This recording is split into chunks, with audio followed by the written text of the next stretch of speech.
Welcome back. Today I'll be showing you how to change your GE refrigerator water filter. Y'all ready? Let's go ahead and jump into it.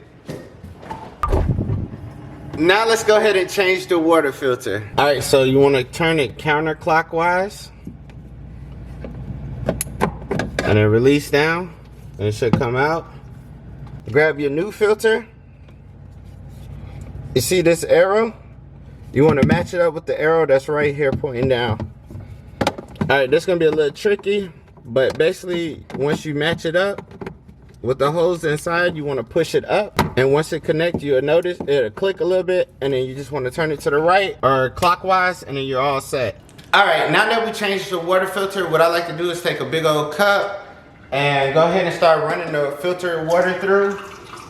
Basically, I like to do about a gallon or so, maybe a couple of these cups, and then you want to hold the water filter button down for like 3 seconds to go ahead and reset it.